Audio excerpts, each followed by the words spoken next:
Thank you for giving me the space and time to get my head straight.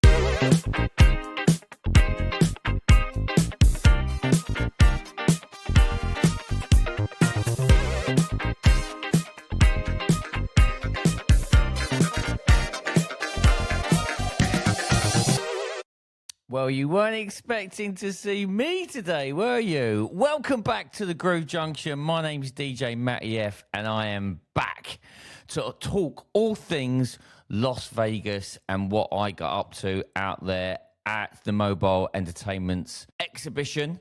But before we get into that, I need to address a few little things, a few little elephants in the room that happened, why I was away, etc., etc. But firstly, I want a big shout out to DJ John Colley, my co-host, who's been holding the fort down for a number of months now for me. I appreciate it massively. You're a great man. Keep doing what you're doing. John's going to take a little bit of a break because he has been bombarded with this podcast for a number of months. So I'm going to step up and do it for the foreseeable. But yes, I am back today. I did drop out for a little while, way before Christmas. I was struggling. If I'm going to be totally honest with you all, I was struggling. I was struggling with social media in particular. I was struggling with looking around what was happening within social media, my presence against other people's presence. And if I'm honest with you all, I got myself into a bit of a dark place with it. I got myself into a dark place where I started to compare myself to other people, why I wasn't growing, etc., etc. And it was a dark time. It was a dark time, and I really had to take some time out. I had to reflect on everything. I also got some hate as well directed at me. Which is tough. I don't class myself as being somebody of any real stature within our industry whatsoever. My main focus, and it always has been, was to try and help people. But getting a little bit of negativity thrown at me because of what I was trying to achieve was difficult to take. So I've taken some time out. I've come back. I've come back a little bit stronger. I've reset my whole calibration around social media and what that means for me. And I'm using it more as a shop window. It's not about me trying to compare myself to other people within our industry who are getting loads of followers and who are doing loads and loads of things. And I was thinking, well, I'm doing all of this. Why am I not getting the same traction?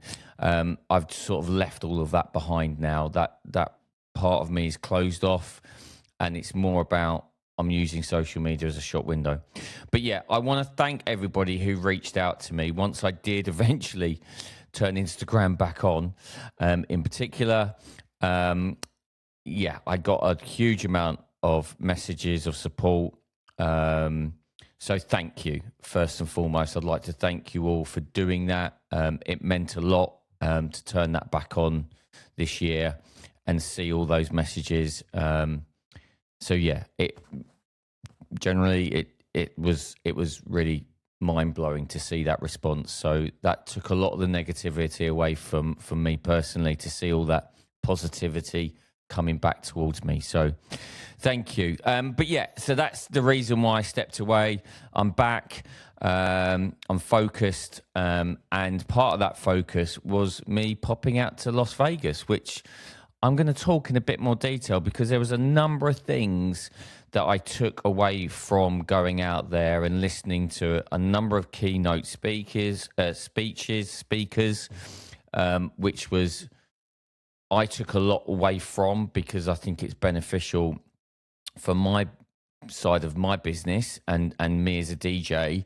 But also I'd like to sort of give you that information as well. There's no point me hanging on to it. I might as well shed love and give you that here on the Groove Junction where I can do that.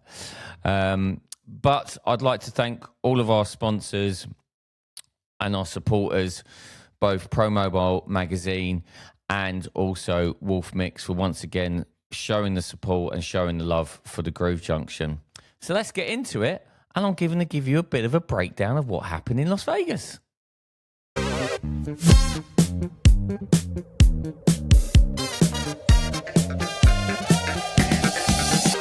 Okay, so Las Vegas, where do I start with this? It was an absolutely mind-blowing experience to go out there, to mingle and connect with so many different people from across the US, as well as some people from the UK that went out there as well.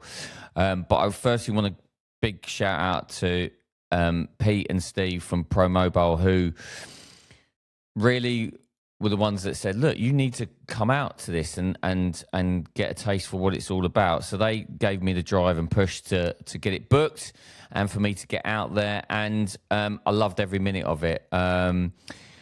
The conference, or the expo itself, is made up from the mobile entertainment exhibition, as well as the photo booth exhibition. So there is a mixture of MEX and PBX people there, all from within our industry.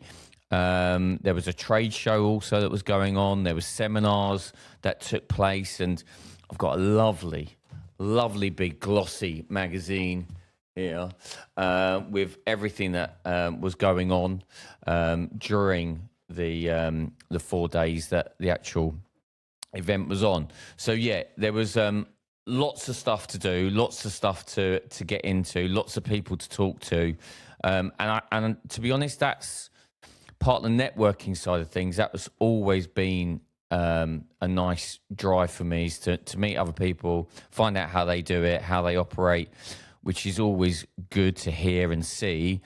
But to actually come away with a number of the keynote speakers that spoke at the event, both at a target audience for both PBX and MEX, I think it tailored itself really, really well.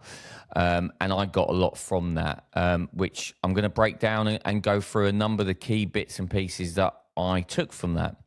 The first one that I want to talk about is business cards. Now, business cards, from a business perspective, we should all have. And the question is how much are we generating in the sense of business coming back once we've handed out a business card? Now, I reflected on that when I was listening to this particular section of what was discussed. And I thought to myself, I've had business cards in the past, and I've never had, dishing them out left, right, and centre to people when they used to come up at the end of the night. But I've never really had any tangible response coming back saying, oh, we got your business card at such and such party.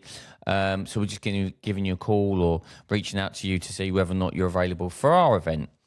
That's never happened. In all the times that I was giving out business cards, and I'm thinking, well, I'm getting these printed, I'm paying for these, nothing's coming from it. What's the point? So then I moved on to the QR code and NFC tag plates that I've talked about on the podcast before with John many months ago, and I got those made up, and they sort of worked a little bit, but nothing major. And then I was listening to a keynote speaker in relation to the business cards and how they operate with business cards. And the difference is, and this is more of a mindset from a customer point of view, is that we hand out business cards. There is no value connected to that business card. It gets thrown away. It gets dropped. There's nothing in the sense of there's no follow-up from it. However, the question is do we add a monetary value to that business card? So all of your details and all of your information is on that business card. However, I've put, and I'm waiting for them to be delivered because I'm getting them all printed up, but I've added £50 off. And people go, well, hold a minute. Why are you taking money off? Why are you giving people a discount? Well, it's not a discount, because what I'm actually doing is I'll add that £50 somewhere within the pricing, But what it's doing, the mindset of handing out a business card that's got a monetary value connected to it, is that people are more willing to hold on to that card.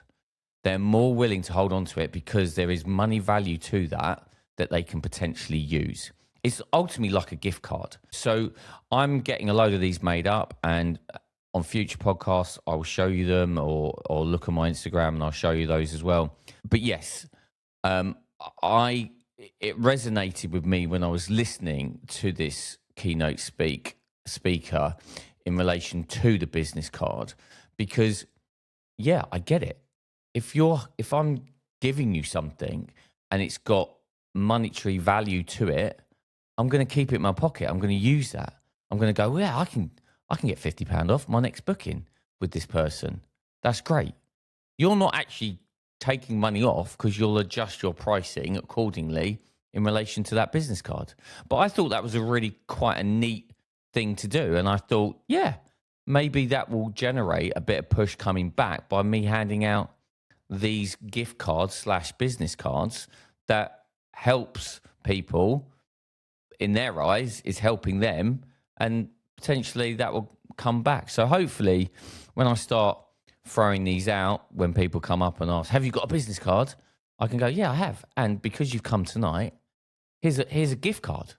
Got all my details on there, but it's £50 off. That changes their mindset. So hopefully that will work.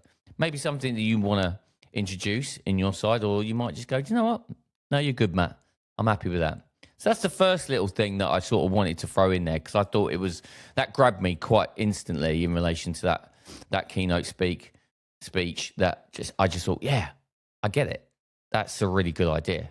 And hopefully that will generate some bookings because of that. So yeah, well, watch this space on that one. So something else I also wanted to talk about was a great presentation that was done by Alan Berg. Now, if nobody knows about Alan Berg, go and Google him. He's a really good speaker, taught a lot of sense in relation to the business side of things, both from a photo booth perspective and a mobile DJ point of view. And his presentation at MEX PBX was very much along the lines of reacting quickly to customers or potential clients who are looking to book people. Now, what I mean by that is that what Alan discussed within his keynote speak was about, we don't respond quickly enough in relation to getting a response back to our potential new clients.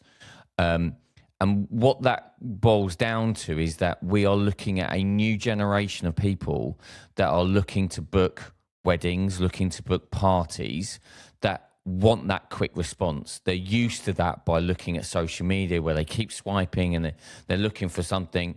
And if we're not quick to the punch in getting on board and sending out a reply to them quickly, they're going to move on. So you've lost them immediately within the reply time. And part of that reply time comes in the reply rate. So if you're constantly responding back to people in a quick, timely manner, you're going to get a response coming back the other way.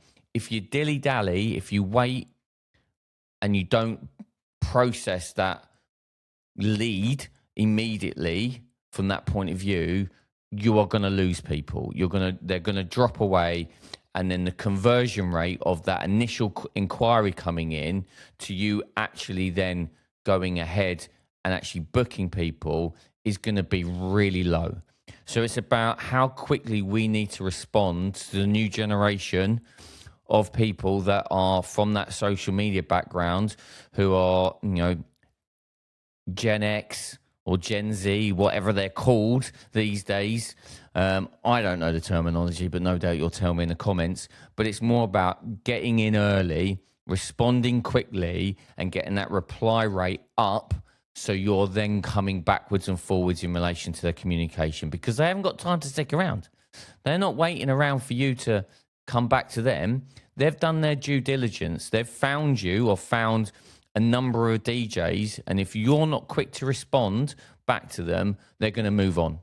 and you're going to lose that conversion rate of actually that correspondence going backwards and forwards before you actually meet with them, get on a call with them, and then ultimately close that down to an actual genuine booking and they've paid a deposit.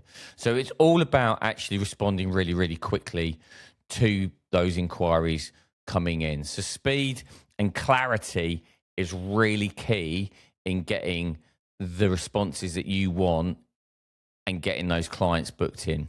That's the first thing I need to say in relation to the booking process of it. But actually, if we take a step back, it's more about actually how quick people are responding to us. And what I mean by that is our contact pages. Our contact pages, or how people get in contact with us. Me personally, anyone contacts me and are looking to go ahead and give me a bit more information, I ask them to go onto my website, go onto my contact me page and fill out my contact sheet, which is obviously connected to my CRM. And then from that point, I can then go through the booking.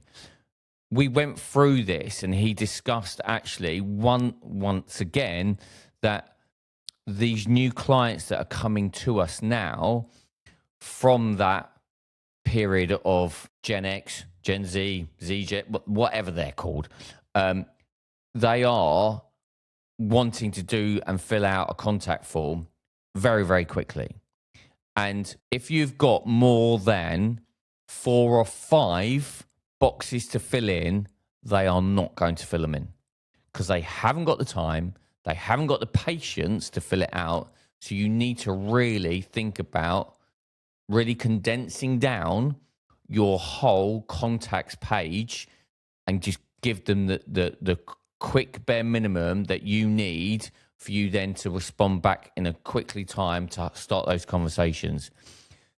These people want to move quickly. They want to move fast. And part of that process is for us to make that streamline them coming into us a lot quicker. So go and have a look at your contact sheets and work out, actually, is there too much information on there? What do I need as a bare minimum of information to go out and actually start the conversation backwards and forwards? And once you've started that conversation backwards and forwards, be quick in relation to that return time. You don't need a huge amount of information. Like when Alan was bringing this up and talking about it, I had my laptop open and I was looking at my contact sheet and I had like 9 or 10 fields on there that I wanted them to throw out. You don't need all of that information. This is an initial inquiry. Name, email, phone, the date, and tell me about your event. That's all you need. You don't need anything more. They have not got time and they don't want to be sitting there filling out all of this information. All right. Do I need a selfie pod? Do I need a photo booth? Do I need a starlit dance floor? Do I need this? Do I need love letters? Do I need that? They don't care. They want to fill something in, get that information out to us, and it's all about us, how quickly we respond back to that. So I thought that was quite a good little bit of advice in relation to the new people that are looking to book us as DJs for their event. And then that also brings me on to the point of those contact sheets that are embedded into your websites or wherever you're storing that information for them to fill out and send back to you. Get it looking in a good space. And what I mean by that is, yes, we all concentrate on our websites. And I was exactly the same. I direct people to my websites, but they are contacting us via their mobile phones. So think about your mobile phone and how all of your information looks on a mobile phone compared to looking at it on a laptop. You know, you're all part of different networks of people across the country, across the world. We've got 50 people now listening, 50 countries now listening to this podcast. John, you've done a good job. However, what I would say in relation to these new people that are coming in and looking for us to do work for them within our industry, do it on your mobile phone. They are contacting us on their mobiles. So make sure your mobile phone is synced, everything looks great, and is in line with everything that you need to do in relation to getting that information to us for us to action on that.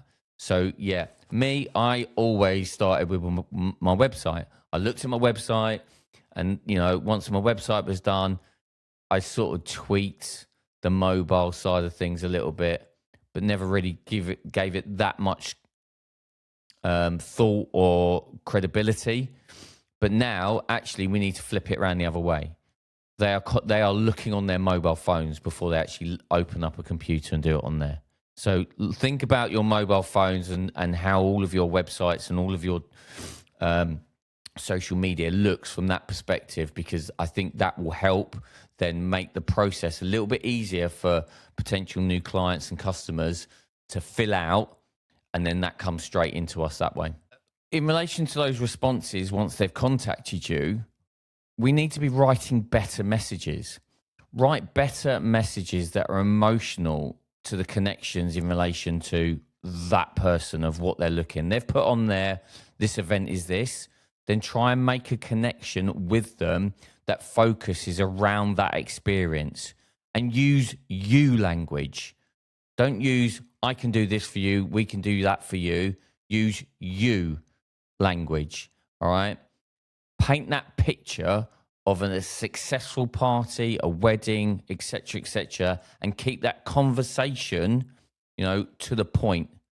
Don't drag it out. It doesn't need to be dragged out, but use the correct language. Use you focused language. Yeah. They are going to harp into that and drill into that information a lot better than, I can do this for you. We could do that. If you do this way, blah, blah, blah. It's about them. It's their experience. Yeah. We need to flip it a little bit and go, it's about you. What do you want? How do you want the night to go? And get that emotion side of those conversations once they've filled out those contact sheets and you've made contact with them.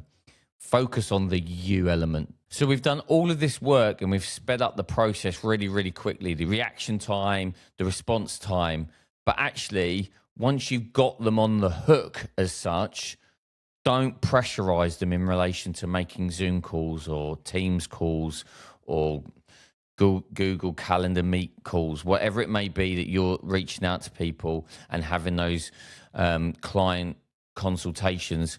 Just take your time. These new clients that are coming through now are real digital native, to the fact that some of them probably don't even know how to make a phone call. And that's not me fudging it in any way, shape or form. That their way of communicating is potentially via Instagram or a different messaging side via social media.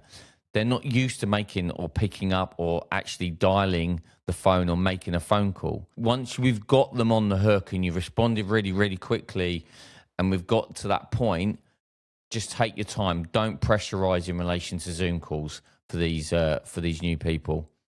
One thing Alan did mention was actually, don't be afraid to talk about price. I think some people are a little bit scared in relation to what they're going out and charging people.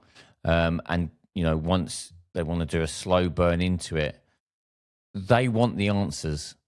So don't be afraid to talk about price. But when you're talking about price, make sure that you're actually selling them what that result is and what the outcome is in relation to their event. We picture these events and we can shape the events for them and give them that picture by going, you can have this, and by you having this, we can make it look like this, and this is how much it's going to cost. So don't be afraid to talk about the price. All right. Alan had a big thing around 0 moments of truth, right? Before a client has even reached out, they've Googled you, they've checked your social media, they've watched your videos, they've compared you to other people before they decide whether or not we or you are the right fit for their event. This is why we need to be quick with the response, the reply time. Yeah, be quick with the reply rate. Once that conversation starts happening, take your time. They've done all of the work before they've even got to this point, all right? And they've chose potentially 4 to 6 people that they want to reach out to you. By you reacting quickly and responding quickly to that, that's going to increase your chances of actually fundamentally getting booked for that event. So, 0 moments of truth. They've Googled you. They've checked your socials. They've watched your videos. They've compared you to other people within the industry and decided that you are the right fit for them. All right. This is the point where we need to be clear, we need to be helpful, and we need to be human about actually turning that inquiry into a deposit and full payment. All right. So just concentrate on that. And I think our mindset is needs to change and adapt slightly as the DJs are getting older, and there is a lot more younger people that are coming through who are now looking to get married. COVID's gone, they've saved their money, et cetera, et cetera. This is the time for us to adapt to that and adapt to these new people that are coming in who want to book us. Also part of this conversation was the discussions around the anxiety that some customers have before they actually go out and book their DJ. And I'm going to bring out a number of these anxieties. And these anxieties are something that we need to be considering when we're having those consultations or we're having those phone calls with potential new clients. And the first one is more around, from a customer perspective, is will they actually listen to what we want? And this goes back to the whole you. It's your event, it's your party, it's your engagement, it's your wedding, it's your whatever it may be.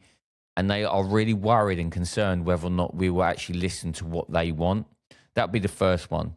And the second one is, will they talk too much or make it cheesy? And I'm talking about the microphone situation. We don't want to be in that position where we're making it cheesy or we're talking too much. So this is another anxiety that potential new clients have in relation to booking a DJs. Will the music fit our crowd? That's quite a pivotal one. And part of that consultation is to work out what music they want, as well as what music their friends and family want as well. So will the music fit our crowd? Will they turn up on time or turn up at all? Couples, people are worried about actually how premium or how expensive DJs can be. And is there contracts in place? Is there anything in place for them to actually be comfortable in handing over deposits or actually handing out the full amount of money before the events has actually happened? Now, some people, me personally, I always ask for 25% as a deposit, and then the remaining of the balance is 14 days before the event. That's how I operate, and that's how I've always operated. But couples and people that are booking DJs are concerned about, will the DJ turn up? If I'm handing over a lot of money, are they actually going to turn up or turn up at all? So that's one anxiety. So just make sure you're speaking to your clients and getting them on side and they trust you enough that you're going to be there. Also, another anxiety for people is will the equipment fail? We've talked about it many times on here of taking additional equipment if you have the space to do that. But this is a concern for people, is that it's all set up and the DJ controller doesn't work, or the laptop doesn't work, or it's crashed, or whatever it may be. They are worried about the equipment fails. Customers are generally worried about that.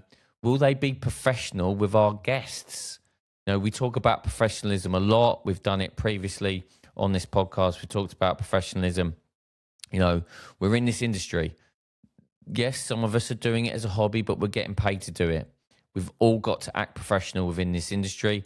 Otherwise, if we don't, the industry is going to go downwards. Our prices go downwards, and we all need to be pushing upwards and looking more professional and being more professional with customers and potential new clients. Go back to the business card, the gift card that I talked about at the beginning of the podcast. These are potentially you've potentially got 100, 150, 200 people in the room that could be potential guests who could be potential clients for you going forward. Another anxiety for people is, will they play songs that I hate? Yeah, we all talk about playlists and making sure that our playlists are in line with what our customer wants. But it's another anxiety that our customers have. What if the dance floor's empty? Well, I'd like to think as DJs we can read the room enough. But this is an anxiety for people before they book us. They're worried about the music and whether or not everyone's going to get up and dance or not.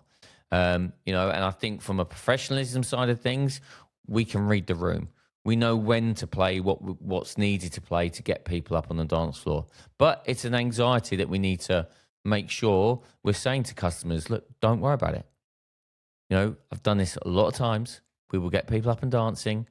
Don't worry about it. Give them that confidence that in your ability to do what we do best. Is the price worth it? Is the price worth it? If you are charging a premium service, they will look to go, is it worth it? They will contemplate that unless they've got bags and bags of money and they're happy to throw it at you, but they are looking to seeing, actually, is this service worth the price it's doing? And that comes from us as being the professional in those consultations and having those conversations with these new people of going, this is why it is what it is, and this is what I'm going to deliver for you for your day. Price is also very high on the agenda for potential new clients. And what if something goes wrong? Can we fix it? We need to be adaptable to that. It goes sort of hand in hand with the whole taking spares, equipment, etc. But people are concerned. They want to have a good time, a good party, and they are worried that potentially things could go wrong or get broken. It's all about being that professional person just to outline to them what you're going to do and what you're going to benefit. I thought this was quite a good little thing to break down and go over and refresh, that there is some key areas that people find a little bit worrying before they book DJs, which we sort of take for granted a little bit. So just be mindful of those that mindset of people when you're in those consultations. So another one of the keynote speakers was Jack Christian. Now, I've put on my social media that Jack Christian is going to be doing a presentation at the Pro Mobile conference later this year, later this month in March. And Jack is a very well-established DJ in the United States, originally from the UK, but he is huge in the US. He's got his fingers in many, many pies out there in the US, and he is going to do a really good presentation for everybody at the Pro Mobile conference. So if you haven't got your tickets for the Pro Mobile conference, I would definitely go and get them just purely for Jack's input. Now, Jack talked at the MEX about being the number one DJ and how you come across to other vendors. And what I mean by that is venues, other people that are photographers, videographers, florists, you name it, the list is endless. It's about us actually thinking about our role within a day, whether or an evening or whatever the event that we're being booked for, is about the teamwork element to it. Yes, we are there to provide the entertainment and to put on the disco, etc. However, why not help the vendors? Why not help other people to turn rooms around, to do everything? So Jack talked about this in real length. He's not talking about this at Pro Mobile, so I'm not giving anything away in relation to this. But Jack talked about being the vendor's favorite DJ. All right. We might think, well, I can do that. And when he starts talking about it, you sort of go, yeah, I get that. That's just being the right person and being available and all chipping in to help, turn that room around, from the meal to the evening side of things, and being professional with your timings, making sure you've reached out to photographers, finding out from your brides and grooms, in particular from a wedding point of view, who the photographer is or the videographer, asking for their details so you can reach out to them.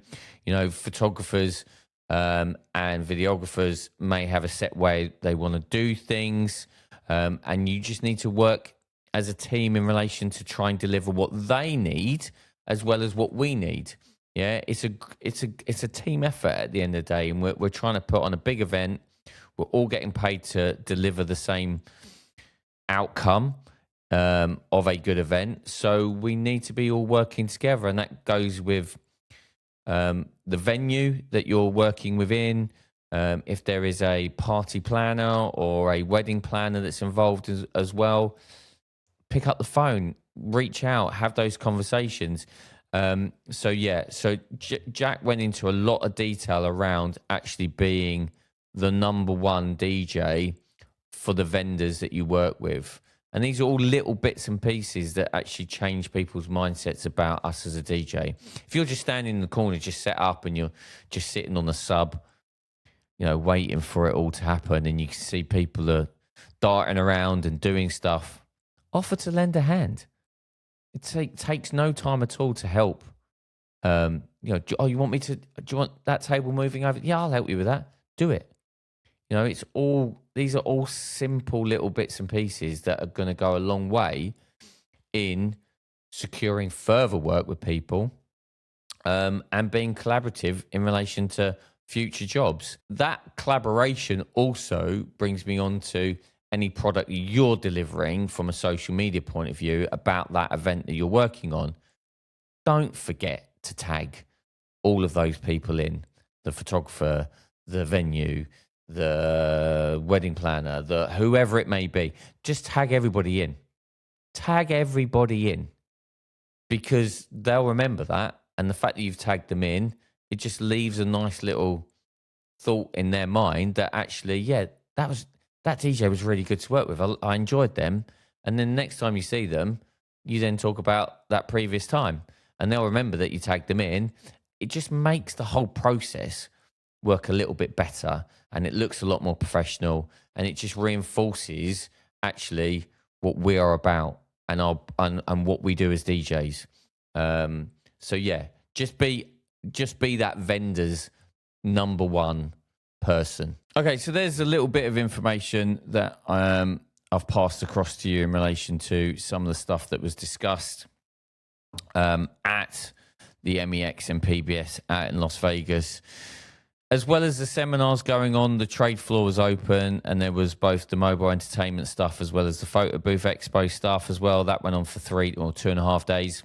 And then in the evenings, there was a bit of socializing that was had by all. DJ Chris Washburn put on a DJ's Invasion, where he had a number of DJs come on the opening night of the event, and some really good DJs doing their thing on stage for around about 5 hours. So they were doing sort of 45-minute, half an hour sets.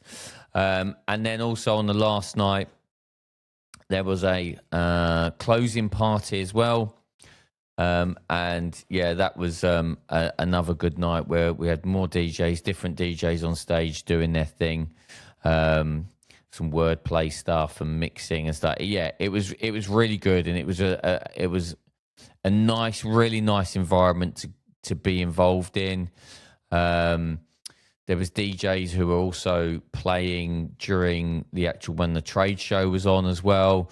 It was a really fun week, fairly intense and packed, jammed, full packed with so much stuff going on. And I would recommend anybody to go and see what happens in the States in relation to it, and how you could potentially utilize some of the stuff for your business. But overall, I thoroughly enjoyed the week away. I've met some amazing people. I'm hoping to interview a number of those people as the next few weeks go on. UK as well as US people that are out there that I connected with. So yeah, it was a really good experience. Definitely something that I'm going to do again. Whether I go to MEX and go to Vegas, but what was interesting, which I learned actually, is that in the US, they have 9 or 10 of these type of events on all year. So they are very well organized. They're very well put together.